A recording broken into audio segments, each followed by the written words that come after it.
Mesdames et messieurs, je ne vous parlerai donc ni de Renault, où j'ai des fonctions, ni de l'IFACI, que je préside encore pour 2 mois suivants. Je vais donc vous parler des raisons culturelles pour lesquelles c'est pas mal de faire affaire avec nous. Nada Shehab, héritière d'un nom ô combien prestigieux au Liban, s'est donné une belle mission à Paris, convaincre nos parties prenantes, vous convaincre vous, en tout cas ceux qui ne sont pas d'origine libanaise, que nous autres, professionnels libanais, sommes des partenaires d'excellence. Parmi les nombreux experts réunis par son entregent ce soir, moi j'ai choisi d'analyser nos carences, avant de me demander si nous avons appris à les contourner et quelle énergie cela peut nous donner. Les Libanais qui ont connu leur pays avant 1975 ont tendance à croire qu'ils vivaient dans le plus beau pays du monde. Vraiment le plus beau ? Comment une minuscule bordure maritime, grande comme 2 départements français, pourrait-elle rivaliser avec les merveilles accumulées dans les prestigieux pays d'Europe ? Peut-être un simple effet de nostalgie du temps passé, finalement. Alors, pour ceux qui ne le connaissent pas, le Liban est une montagne tricolore, blanche parce que couverte de neige, bleue parce que jouissant d'un ciel limpide, et verte parce que tapissée de pins parasols. Une montagne bordée par la mer, ce qui permet de changer de paysage en moins d'1 heure. Une cité-jardin pour capitale, jouissant d'une architecture mariant les arcades, la pierre sablée, la tuile rouge, le jasmin et le citronnier. Mais plus que cela, le Liban est une rencontre exceptionnelle entre les lumières d'Orient et la raison d'Occident. Voici le Liban. Voici mon Liban et celui de ma génération. Vous avez constaté que j'ai employé le présent pour décrire le Liban. En fait, c'était le passé. La guerre a tout détruit. D'abord les hommes, ensuite les immeubles, enfin les âmes. Ceux qui ont perdu la guerre ont cru qu'ils avaient aussi perdu leur pays et qu'il convenait désormais de le mettre en coupe réglée, n'étant plus eux-mêmes que des voyageurs sans bagages sur la terre même de leurs ancêtres. Ceux qui ont gagné la guerre, si tant est qu'il y en a, ceux qui ont gagné la guerre ont cru qu'ils étaient devenus les rois de l'univers et que la royauté ne se mesure qu'à l'aune de l'argent abondant.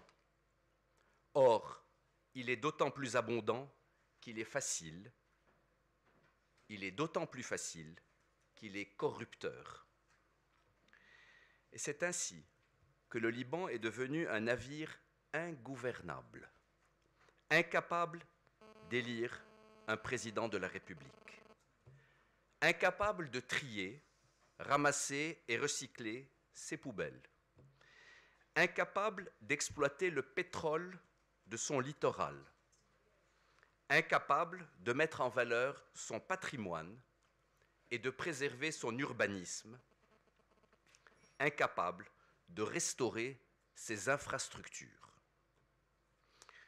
C'est ainsi, mesdames et messieurs, que les Libanais, que nous, avons démontré au cours des 40 dernières années leur manque, notre manque d'intelligence collective.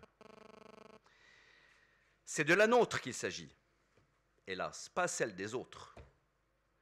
Comme vous le constatez, nous avons raté le virage de la modernité, secteur bancaire exclu. Nous avons blessé notre pays, nous avons collectivement échoué.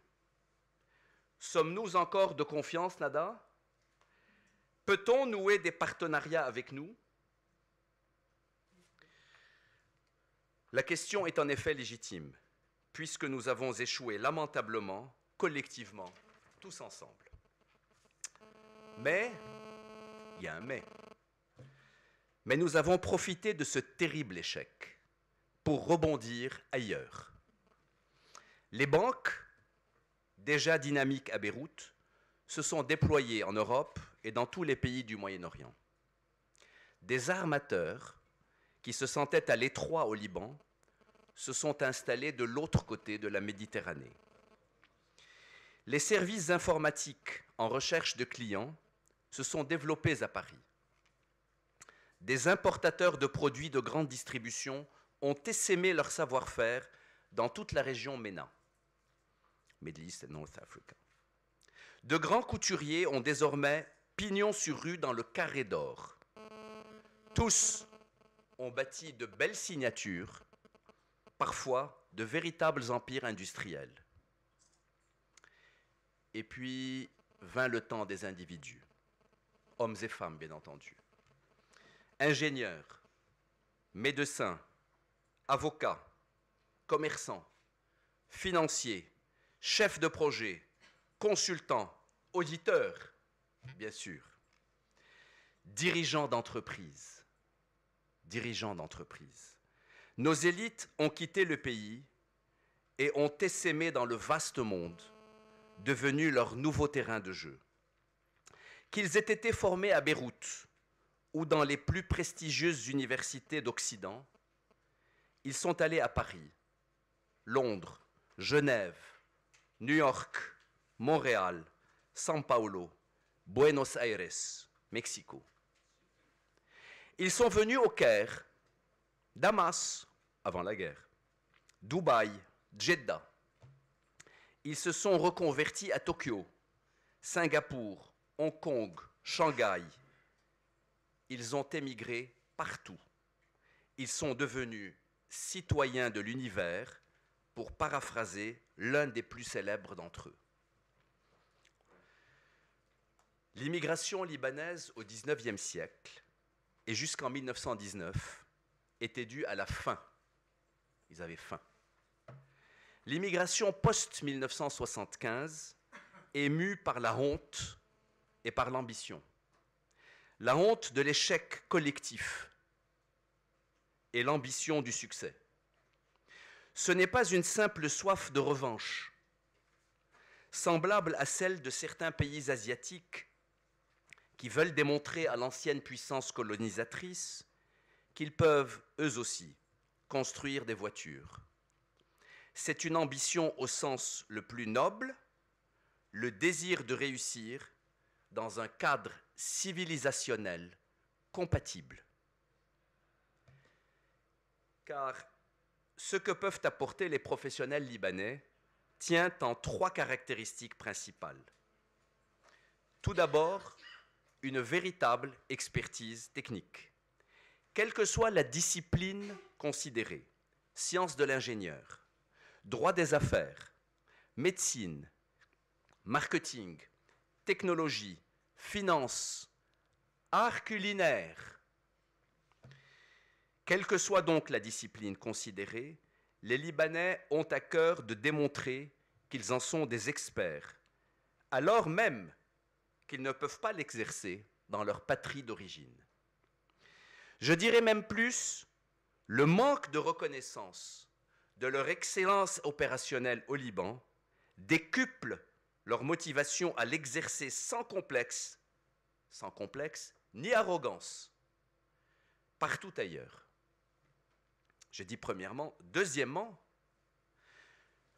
une méthodologie éprouvée, fondée sur ce qu'on appelle les compétences molles, la communication orale et écrite, la flexibilité, la pertinacité. Alors, allez chercher ce que signifie le mot pertinacité. C'est un mélange de persévérance, de pertinence, de ténacité. La pertinacité. Et la qualité du réseau. La qualité du réseau. Chacun de ces points mérite à lui seul un grand développement, mais le temps nous est compté, mais je serai prêt à y revenir pendant le débat, si débat il y a. Ils sont le cœur de nos talents distinctifs. premièrement. Deuxièmement. Troisièmement, la compatibilité culturelle. Le Libanais ne cultive jamais une mentalité de diaspora. Et certains pourraient d'ailleurs le déplorer. Au contraire, il est partout chez lui. En anglais, ça s'appelle « I'm a local anywhere ». Et il adopte avec enthousiasme la civilisation qu'il a choisie. C'est d'ailleurs, mesdames et messieurs, en guise de conclusion, un élément essentiel. Nous ne sommes pas nés en France par hasard. Nous n'éprouvons pas à l'égard de la France la mentalité blasée, voire rebelle, d'autres groupes humains, si tant est qu'il faille catégoriser les hommes. Nous avons choisi la France, comme nous avons choisi l'Europe, par amour. Ayant été contraints de quitter le Liban à notre génération ou à celle de nos parents, nous aurions pu choisir Boston ou bien Abu Dhabi ou toutes les autres villes que j'ai citées.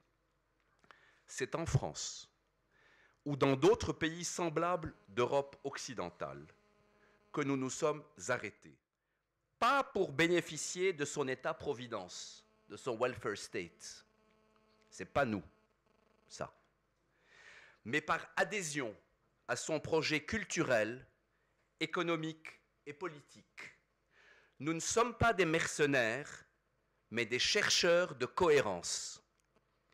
C'est cette troisième dimension, mesdames et messieurs, qui transforme nos atouts objectifs en leur donnant un supplément d'âme. Merci pour votre attention.